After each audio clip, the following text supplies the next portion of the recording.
Okay, I want to take a couple minutes to cut through the noise here and hopefully provide some insights around all the headlines concerning the Department of Education.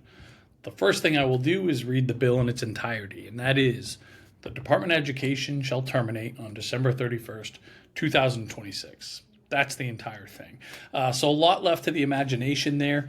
And when we look at the spectrum of implications here, this could be anywhere from our education system being completely blown up, and I'm going to focus just on higher ed, okay? Because that's our sweet spot. That's my sweet spot. So we could have our college worlds, kind of turned upside down here. This could be a nothing burger, right? I think like a lot of these things, the truth is somewhere in the middle. And again, this is very fluid. It is changing every day. A lot has to happen for certain things to come to fruition. The big one being that Congress has to agree to this and pass it if it's actually going to come, if it's actually going to happen. However, some dominoes are already starting to fall, and we're already taking a close look at what downstream impacts could come out of this, regardless of what the kind of final resolution ends up being with the bill itself. Number one, we are really expecting there to be, there's a high probability there's going to be delays on federal student loans.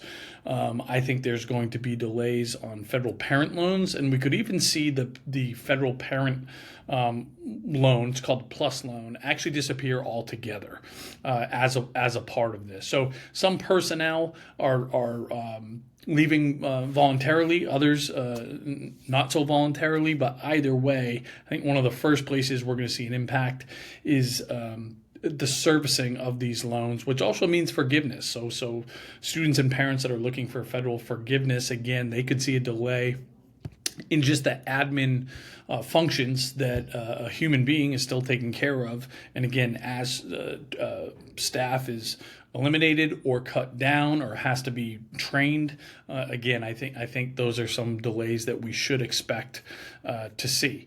I think we're also going to see less oversight in Title IV requirements. If we want to be eligible for federal funding, we being a college, right? If a college wants to be eligible for federal funding, in order to receive these dollars, and guess what? If you want to be in business as a college, you have to get federal dollars. We have to check all the boxes that come with these Title IV requirements.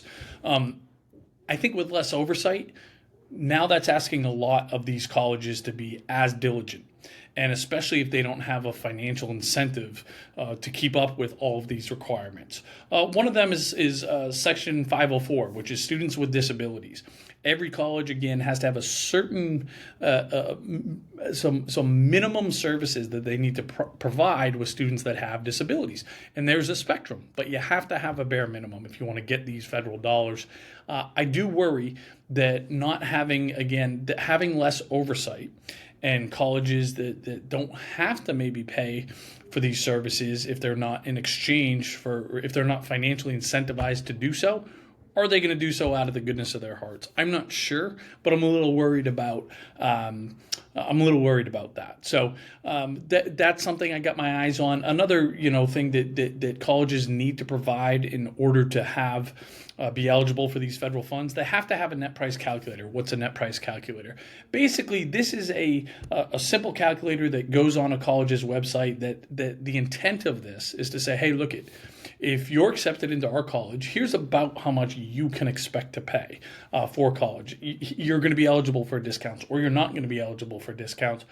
But here's what we can do to help you figure out if our school will be an affordable fit for you and your family. Now, these tools are already not very effective, but I worry without any oversight, are they going to get worse? Are they going to go away?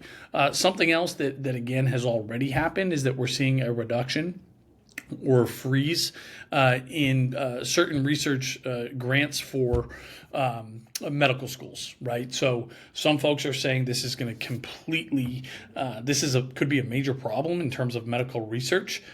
The counter argument to that is, hey, these colleges have a lot of money in their endowments. Why don't they have some more skin in the game? So again, I don't know who's right, who's wrong there, but this is a domino that we are seeing already.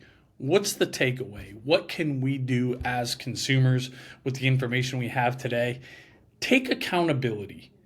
Get educated. College is $100,000 a year at some universities now, right? Federal loan rates are very high. Are they going to get higher? Are they going to get lower? I'm a little bit nervous there because if there's not going to be a federal government loan, I'm not sure that the private sector is going to be as incentivized to be as low as they can possibly be. Maybe they will. That remains to be seen. We don't know, and we can't control what happens in the student loan marketplace, just like we can't control what colleges decide to charge for their tuition and their total cost of attendance. But we can control, again, paying attention, getting educated, figuring out how much exactly are these colleges going to cost my family. If I have to borrow money, how can my family get the best rate? Regardless of all these external challenges we have, and in some ways going up against these institutions, against Wall Street, against the federal government in some ways, we still have agency. We can still get ourselves educated, make great decisions.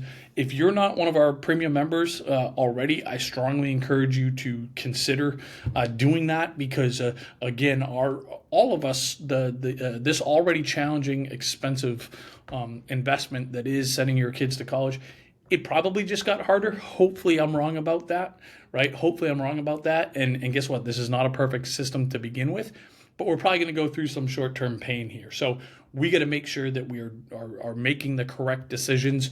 This Thursday, we're doing a members-only workshop. We do them every other Thursday where we're going to have some more kind of in-depth guidance for all our members to make sure that they are arming themselves with everything they possibly can in terms of, again, taking on this always challenging prospect of sending our kids to college, but maybe it just got a little bit harder.